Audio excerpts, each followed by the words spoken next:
Ini gue udah mau OTW.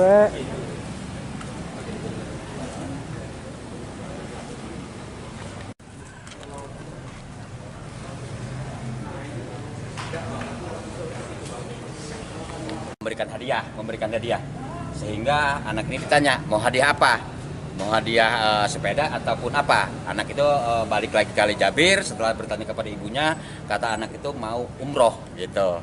Kata Ali Jabir mengatakan lagi kepada si anak, mau sepeda apa mau yang lain. Nah, anak itu kembali lagi ke ibunya, balik lagi ke Ali Jabir, anak itu minta sepeda. Ibunya suruh naik ke atas, mari bu, sini bu, ibu ya gitu. Ibu si anak ini suruh naik ke atas, sehingga ibunya naik ke atas.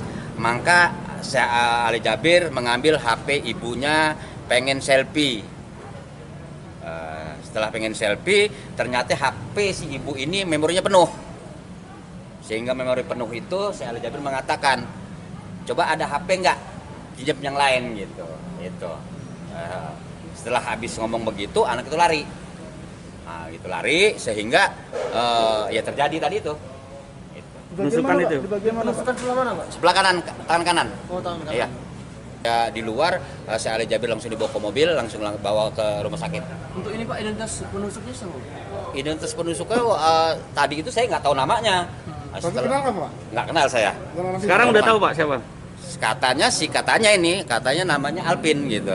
Warga sini Pak? Warganya katanya warga sebelah sana ya, sebelah suku Jawa sebelah sana ya, Lebak Bulus sana lah pokoknya gitu. Ini sudah lama direncanakan acara ini Pak? Kalau acara tapisnya ini berapa hari yang lalu, karena kami di sini kan sebenarnya acara ini, tapis Quran ini.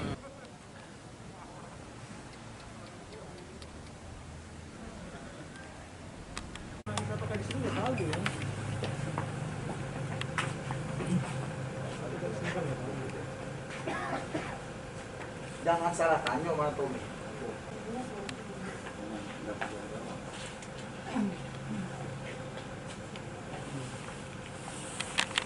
Tanggal 13 September 2020 sekitar jam 17.00 terjadi kasus penganiayaan di mana tempat kejadiannya ada di Masjid Falahuddin di Jalan Tamin, Tanjung Karang Barat. Adapun korban adalah Syekh Ali Jabir, umur 44 tahun, alamat di Rawamangun, Jakarta Timur. Kemudian yang bersangkutan saat itu melaksanakan program 1 juta hafidz di Lampung ya, dengan metode memberikan wisuda kepada penghafal Al-Quran, kemudian ceramah dan tanya jawab. Pada saat melakukan tanya jawab, ada seseorang tidak dikenal langsung menyerang Syekh. Kemudian saya mengalami luka pada bagian lengan atas, luka tusuk sedalam 4 cm dengan pisau dapur. Kemudian pelaku inisialnya AA, umur 24 tahun, alamatnya Jalan Tamin, Tanjung Karang Barat, kebetulan tidak jauh daripada TKP. Dekat masjid, sekitar kediamannya sekitar 300 meter dari masjid. Saat ini yang bersangkutan menurut keterangan orang tuanya mengalami gangguan jiwa, tetapi dari kepolisian tidak begitu saja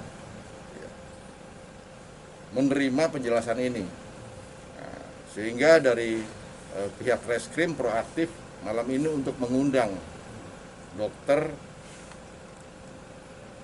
dari Rumah Sakit Jiwa Kurungan Nyawa atas nama Dokter Psikiatri Tendri, dan hari ini sudah diobservasi pemeriksaan awal pada yang bersangkutan, dan besok kita akan resmi mengirimkan visum et repertum kepada Rumah Sakit Jiwa untuk pemeriksaan yang bersangkutan. Selain itu juga tersangka juga kita lakukan pemeriksaan urin, hasilnya negatif ya, hari ini, dan kita akan lakukan pemeriksaan besok kepada Rumah Sakit Jiwa Kurungan Nyawa, dan kedua kita akan memanggil psikiatri dari dokter kepolisian Insya Allah besok dalam pendalaman pemeriksaan oleh reskrim, kemudian termasuk didampingi oleh dokter psikiatri. Hal-hal lain yang menyangkut kegiatan ini bahwa pemerintah menjamin kebebasan para ulama untuk berdakwah. Tapi protokol kesehatan yang dilakukan oleh panitia sudah cukup baik. Semua sudah berjalan bagus, tidak ada masalah. Saat ini masih terus melakukan kegiatan. Insya Allah nanti mudah-mudahan yang bersangkutan membuat laporan dan kami akan temui beliau. Keamanan di lokasi pada saat itu dari kepolisian ada. Kemudian kegiatan dengan kejadian ini kita tingkatkan pengamanan ini, baik itu terbuka, tertutup. Semoga penyerangan ini tidak berlanjut ya kepada yang bersangkutan. Terus akan pemeriksaan pendalaman kepada dokter yang berkepentingan seperti nanti psikiatri, baik dari rumah sakit jiwa yang ada di Lampung maupun dokter kepolisian.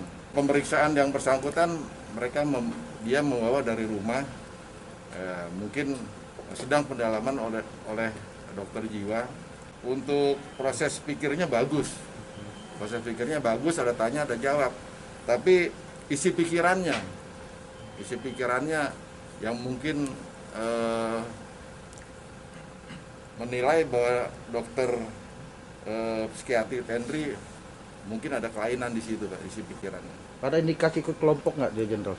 Oh, kami dalami terus. Ya.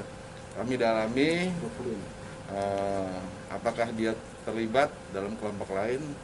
Kami akan koordinasikan dengan terkait. Pak Jenderal, izin masih ada agenda besok nih, rencananya besok masih ada agenda nih, Pak. Apakah di stop atau Jalan terus. Beliau nanti akan saya temui. Beliau berharap hari ini aja jalan terus. Hari ini jalan terus. Kalau beliau kan fisiknya bagus, mudah-mudahan tidak ada gangguan fisik sehingga bisa berjalan dan kami fasilitasi biar berjalan lancar sampai dengan selesai acara di Lampung. Seperti yang tadi disampaikan oleh Pak Kapolda, jadi kita menganjurkan tetap dimintakan permintaan visum et repertum psikiatrikum. Jadi untuk mengukur atau menilai apakah yang bersangkutan ini memang ada gangguan jiwa atau tidak. Jadi kalau di peraturan Menteri Kesehatan itu disebutkan sekitar 1-14 hari yang harus kita lakukan penilaian, pengukuran, menganalisis, mengobservasi apakah yang bersangkutan ini konsisten atau tidak. Jadi kan ada juga kemungkinan namanya malingering ya, jadi memanipulasi dan lain-lain. Sehingga kita tetap memintakan dilakukan permintaan visum ke kitanya. Nah, visum itu artinya yang bersangkutan itu akan dibantarkan di rumah sakit jiwa, dirawat inapkan. Nah, selama dirawat inapkan itu akan kita observasi secara keseluruhan.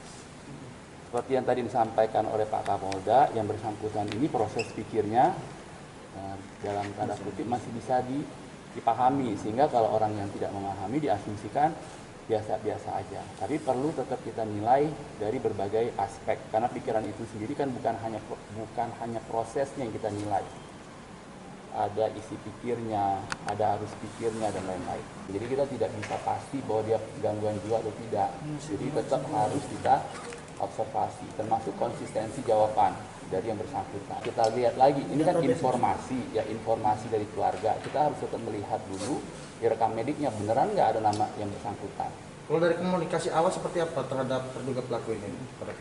Jadi tadi saya sampaikan kalau sampai saat ini dia bisa komunikasi. Cuma kan kalau dalam jangka panjang, kalau kita ajak komunikasi dengan tekanan dan kan tubuhnya juga ada beberapa lebam ya, otomatis kita lihat kan nanti akan ada penurunan. Jadi dia juga saya pikir harus perlu istirahat agar kita melihat bahwa gangguannya itu memang benar-benar gangguan, bukan karena kelelahan.